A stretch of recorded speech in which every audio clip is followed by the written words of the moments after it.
Good morning and welcome to the Ask Weldon Show, episode 235. Today, the show is titled Emotional Pain, a Human Evolution. And partly, that's because TSM just lost again. But mostly this is because of the first question of the show, which has to do with pain and emotional pain and why it seems that we are supposed to avoid it, but now we all of a sudden don't want to avoid it. Shouldn't it be like an evolutionary adaptation that we would want to avoid, similar to the way you avoid physical pain? Okay.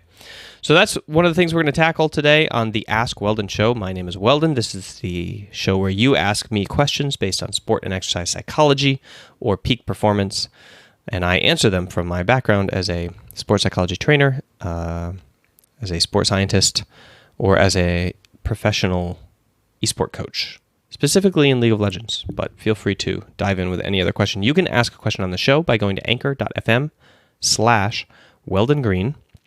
And this is like a podcasting app, but mostly it allows for call-ins, which is super awesome because I have this very nice organized list of call-ins. I can click them, I can organize them, I can do stuff with them, and it's really, really handy. So, and it tunes up your voice, so your microphone sounds incredible, sounds kind of like a radio-esque voice, as you'll hear on the questions today when you listen to the show.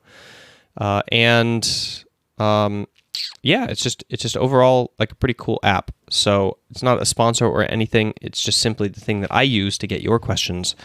Anchor.fm/Weldon Green. And somebody was confused about how it worked, came into the Discord and asked some questions. I was able to help them out. So if you have any confusion or questions about how to get your question through, Discord is the best place to reach me. I'm sure that link is below this video. Okay, let's jump into the show.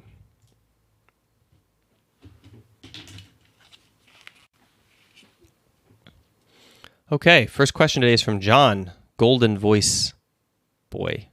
I don't have his last name. It's supposed to be John Golden Voice Cena or something like that, but yeah, I don't have his last name, so I can't use nickname. All right, where's your question, John? Hey, Weldon. Hey, John. I've been reading about how pain, I'm talking about emotional pain, should be embraced because it means that you put yourself in a situation to take a risk, to get out of your comfort zone, and to give yourself an experience from which to learn and grow as a person. Do you think it's the right approach, then, to use emotional pain as a sort of roadmap or compass for knowing you're moving in the right direction in life? The reason I ask is because I always thought of pain as something that evolved in humans and animals as a way of telling you what to stay away from. So, for example, if I take a risk with something in my social or career life and it leads to emotional pain, how come I shouldn't listen to that as a way to avoid that in the future, compared to, say, in the physical realm, touching a hot stove and burning myself would teach me to avoid taking that kind of action in the future? Thanks. So as usual, another fantastic question from John. Very well stated, by the way, as well. So I appreciate that. All right. So the answer is yes. Pain, emotional pain, of course, we see it as an evolutionary thing. There is a field called evolutionary psychology trying to uncover the evolutionary, take a look at our emotions from an evolutionary perspective, right? And so that means that essentially, well, I took a definition from two researchers I found that are doing this, Cosmides and Toby. I don't know if they're prevalent researchers in the field, but they sure seem to have a lot of publications in evolutionary psychology, and they sure seem to pop up in a lot of citations. So in one of their papers, in one of their book chapters recently, they're discussing kind of like, okay, so what is an understanding of emotions from an evolutionary psychology perspective? Okay, so here is the kind of definition that they run through. So number one, it recurred ancestrally, right? So this is a based that our emotions then would be based in the evolutionary psychology perspective. Our emotions would be based on things that recurred ancestrally. That would have to be the case, or else they wouldn't work their way into our genetics. Number two, they could not be negotiated successfully unless there was a superordinate level of program coordination. So essentially their theory of emotions is that you have all of these programs in the brain that are independent from each other that need to be associated for success. So for example, you don't want, the example they give is actually quite clear cut. I feel like you have this sleep program that causes you to be going to sleep, which is necessary for survival, and you have this escape program, which is necessary to escape from a tiger, which wants to pump you full of adrenaline. These two things cannot coexist at the same time, even if you're sleepy and a tiger shows up. So there has to be some sort of like design that allows you to select one or the other, or to operate the system in conjunction as a whole, so that one subroutine program of the brain is not kind of contesting with another one, but rather there is a overarching program that decides this is what we're doing now and shuts that one off. Turns on a whole host of routines and shuts off a whole other host of routines, or intervenes in them in order to downplay their effects. And that those are emotions. So for example, your emotion of fear like overrides your sleep and pumps you full of adrenaline, even if you're tired in a way. Okay. Number 3, had a rich, reliable, repeated structure. Number 4, had recognizable cues signaling their presence. So this needs to be social cues if it's a social situation or social adaptation, or actual physical cues in the environment. Or 5, in which an error would have a large result in a large fitness cost. So this is the most important thing. Once you have a random mutation that causes this, then the people without the mutation need to be inferior to the mutation in order for it to then proceed to the gene pool, right?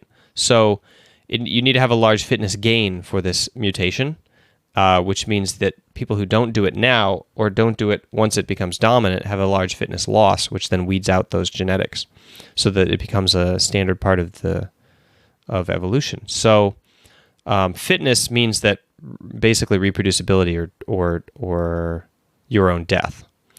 And under that lens, I want to answer the question. So yes, John, emotions are evolved and you should avoid the pain that is associated with them, except that emotions are evolved to kind of deal with specific problems which our ancestors ran into that aren't necessarily accurate to today's modern problems. And so you're going to get a lot of triggers from the environment that should reduce your fitness, but actually don't. And so instead of kind of avoiding all of these dangerous states that would reduce your ability to procreate or your ability to survive, instead you're navigating a bunch of states that don't exist and have no impact on your ability to procreate, or maybe even have a negative impact on your ability to procreate because of how society has changed, right? But that hasn't necessarily been brought very well into the system because our tribes have grown so large, right?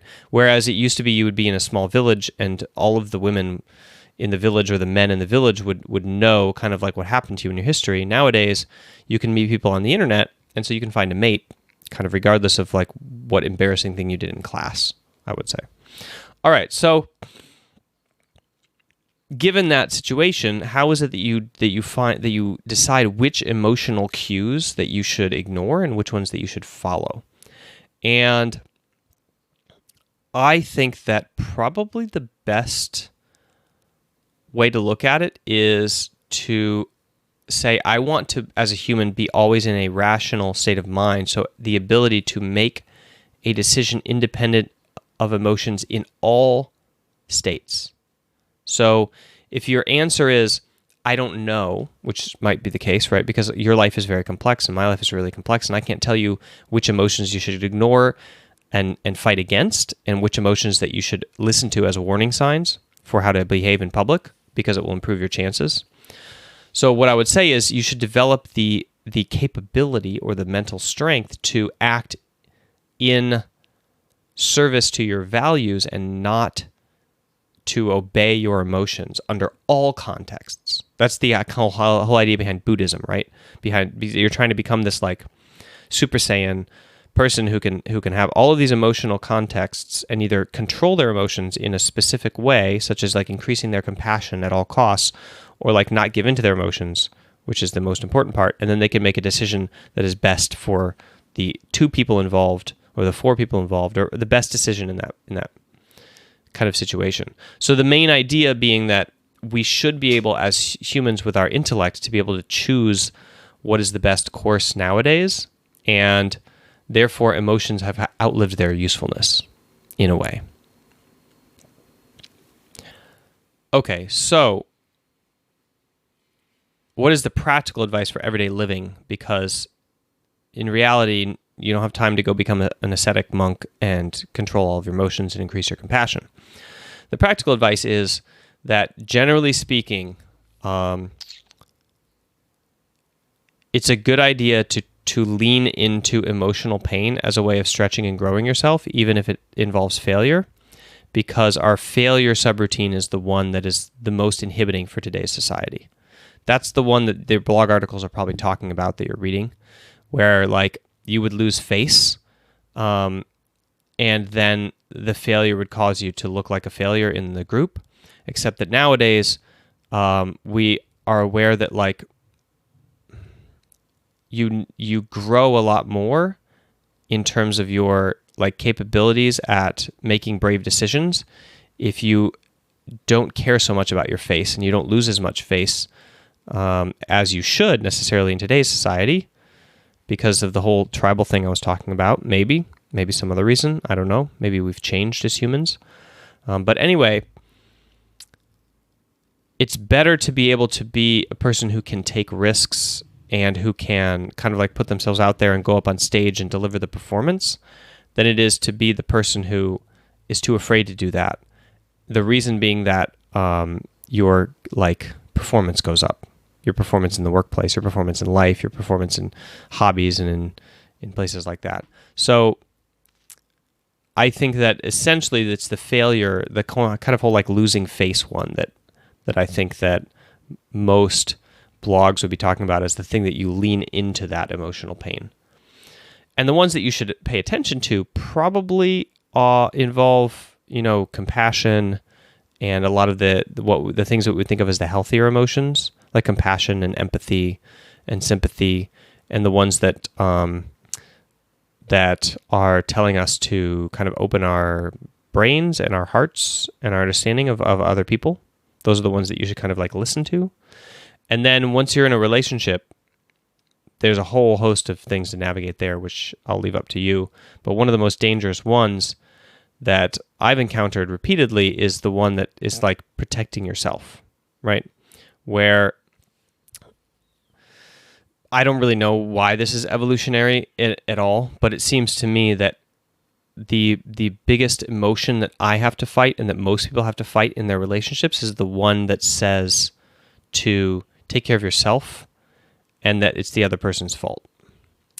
And to replace that with a more kind of patient and the ability to like admit fault and to see the other person's point. Like, I don't know if that maybe like you have to have that for navigating society, and then it infects and invades relationships because it's programmed for society, but then like it doesn't just automatically deprogram.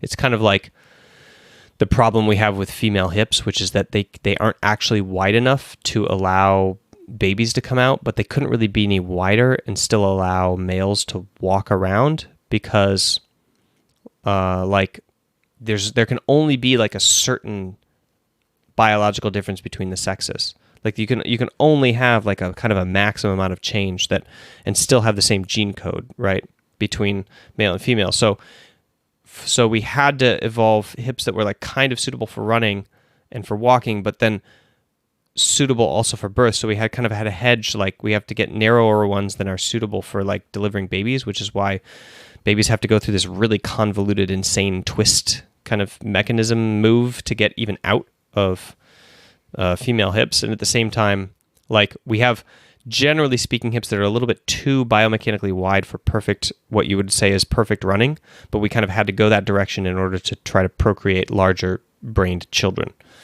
larger headed children, or more kind of children that were farther along in their what do you call it, in their embryonic development? What is it, the term, in their development? Is that the word?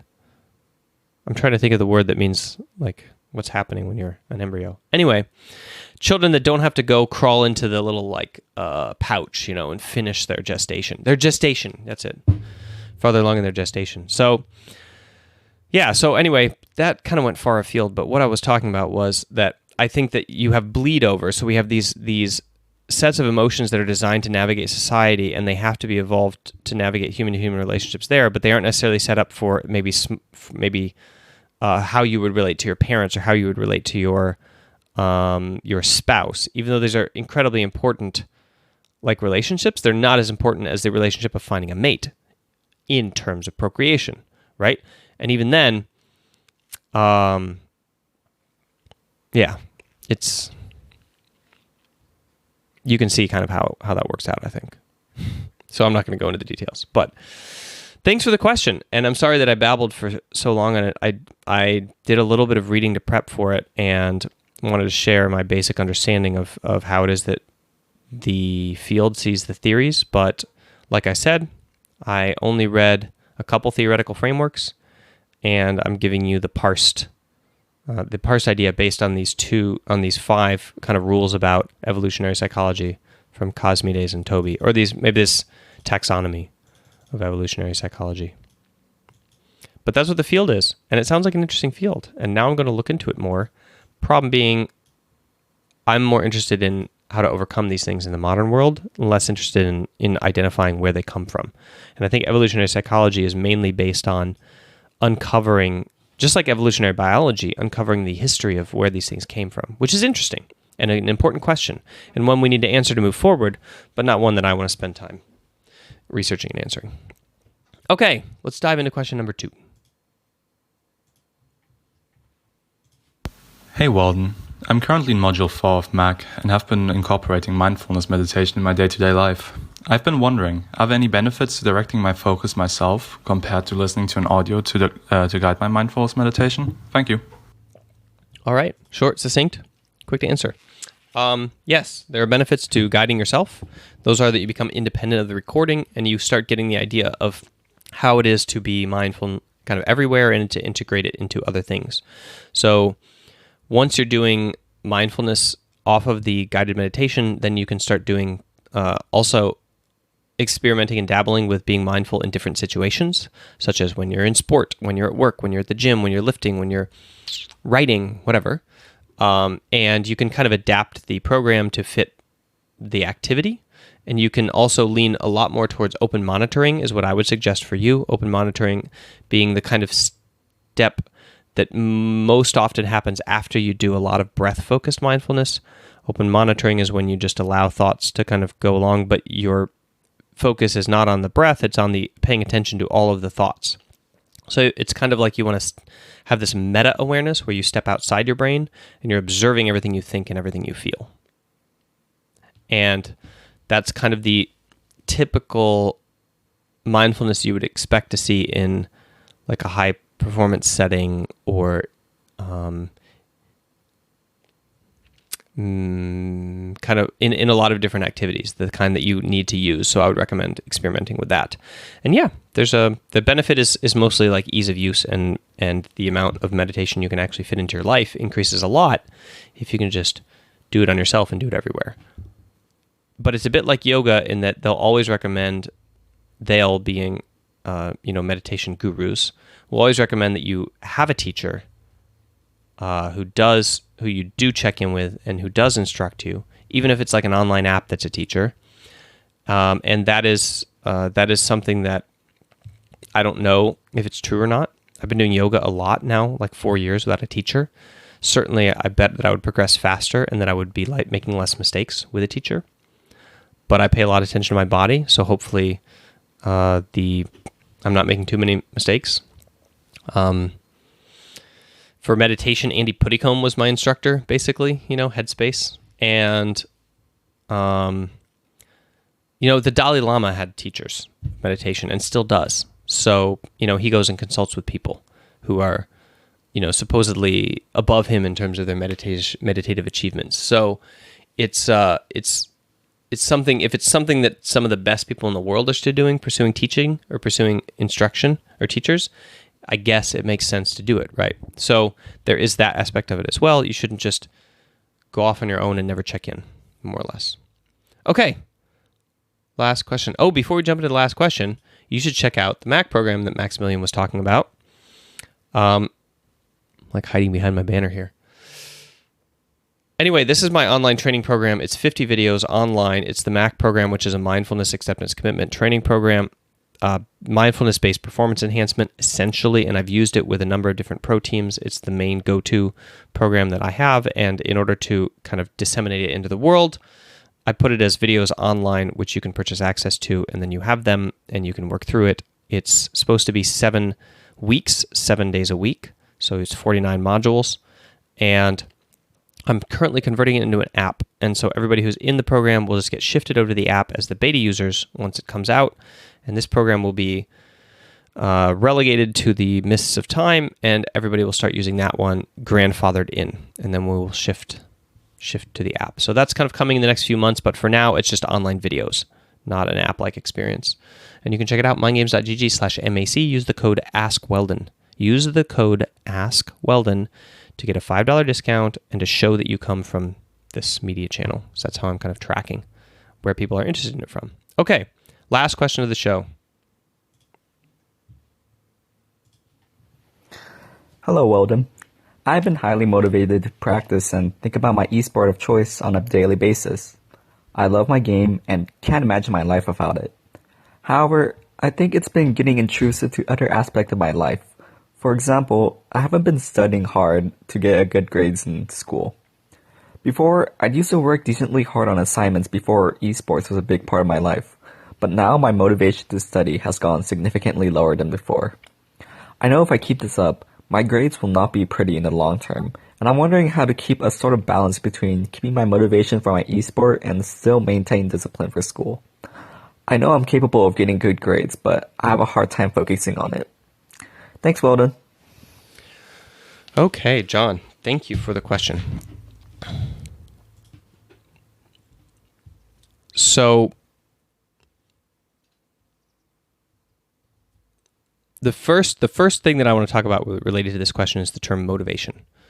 Motivation kind of has two definitions, and I want to go by the one that I want you to start to go by. So the two definitions are as such. First of all, there's the idea of motivation, which is that society sees motivation as an observable behavior from the outside, right? So society sees this person who does their homework and who goes to class on time and who shows up for jazz band and does extracurriculars and like finishes their math worksheets, and they say that person is motivated.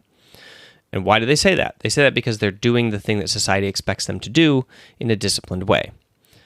But that's not what motivation is. Motivation is an emotion. So that person could be completely not motivated at all and still do those things.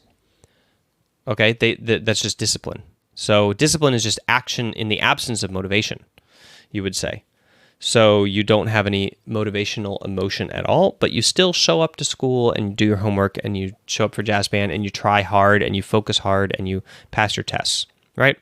So there is this like psychological definition of motivation, which would say that motivation is kind of a state where you feel this emotional urge to do something maybe, and you have a little bit of agency. And I don't even know if there's an exact, I mean, I know that there's an exact definition of motivation, but I'm pretty sure that it's fractured. I'm pretty sure there's a bunch of different motivations for emotion in the psychological works. So anyway, that's just now I kind of want to do a presentation and look into that, teach it. But anyway, going back to the actual question. So the way that I wanted you to see it as is that you have this emotion of motivation that's going to go up and down. It's going to be connected to this thing. It's going to be connected to that thing, blah, blah, blah, blah. And then you have your goals, things that you want to achieve. And you should, and it's really good that you feel this itch, you feel this desire to kind of like succeed in school and to, live up to your parents' expectations of you and to maybe follow the rules that society seems to think are important, like that grades are more important than video games, kind of, because this is probably more or less accurate for the vast majority of people who aren't going to go pro in video games all of a sudden. And also that the more insidious truths, which is that a lot of the people who went pro in video games did so while they were getting good grades in school, because it actually helps to be a disciplined person if you want to achieve a high level in anything. And that discipline bleeds through into other areas of your life, such as for grades and for relationships and things like that. So cultivation of discipline in that regard is also like pro success. So how should you perceive it then? I want you to think about the use of motivation as a kind of like a battery. So when you have motivation for something over there, you can use it to power yourself in terms of discipline for something over there. The way that I see it is that if you want something badly enough, you will take the long-term view and you will do a bunch of things in the short term within your life that you know are connected to long-term success for that thing over there. And you will use the motivation for either that thing or for smaller things connected to it to power that battery. So for example, gym. It's hard to go to the gym, but I really want to successfully sell t-shirts.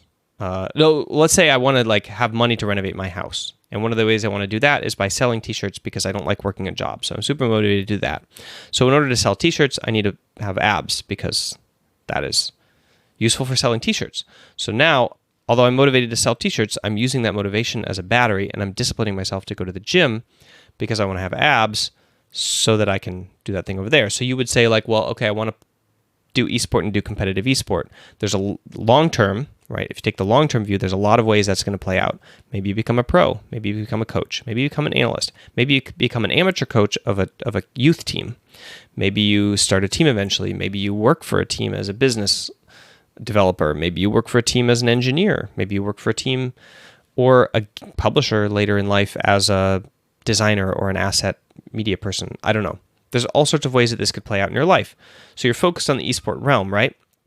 And so what you do is you investigate your interests and you take that motivation and you apply it to your school and you think, well, okay, to open the maximum number of doors in esport in the long term, I need to be good at video games and have good grades and pay attention to opportunities and doors that open to me within the normal track and like start taking them, right?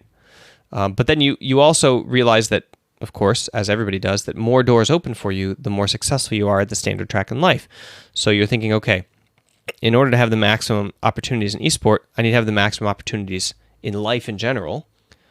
And so I need to be successful at these things that kind of like open doors for you in life in general, such as I need to be in a university setting, because that will give you infinitely more access to esport now, especially now at university in the university context than being in high school. So you need to do, very well in grades so that you have maximum choice for universities so that you can choose one that's esports specific.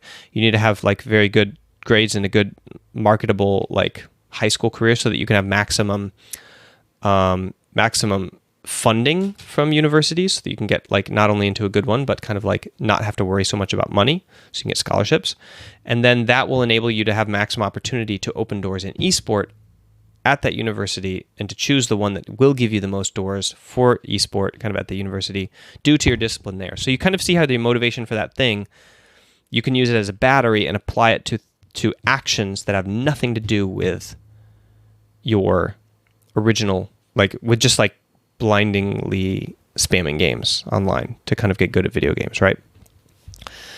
This, in a way, this is kind of similar to the definition of emotion that Cosmides and Toby gave for question number 1, which is that an emotion is like you have all these programs in the brain and the emotion is the overarching control over it that allows you to go in a specific direction with your action. You could see it as like you have all these disparate things you could do in your life, and the emotion of motivation is allowing you to kind of control your discipline towards this thing that is completely unrelated to your objective, which is to spam video games, your motivation, which is to spam video games for mastery, but instead you're kind of like doing this other thing. All right, so what about related to the idea of pursuit of mastery through video games and spamming that? Well, the pursuit of mastery is a very, very motivating thing, and it's like one of the core aspects of human motivation. So one of the best definitions of motivation would be the self-determination theory, which posits that your motivation is based on your autonomy and your relatedness and your kind of like competence, so your pursuit of mastery in a way. And it says that one of the basic psychological needs that humans have is the active development and the pursuit of competence, increasing competence in something. And so the pursuit of mastery, right? So you can see that aspect of your personality and shepherd it towards a successful outcome in a bottle, right? You can bottle it up and contain it. And that's the thing that I always recommend on this channel, is that you shouldn't let that run freely, because you'll just play video games 16 hours a day, and you'll do it, and you'll sacrifice everything else in your life at the altar of, well, I'm pursuing mastery, and you'll let that psychological need kind of run rampant and trot over everything else that you could accomplish in your life.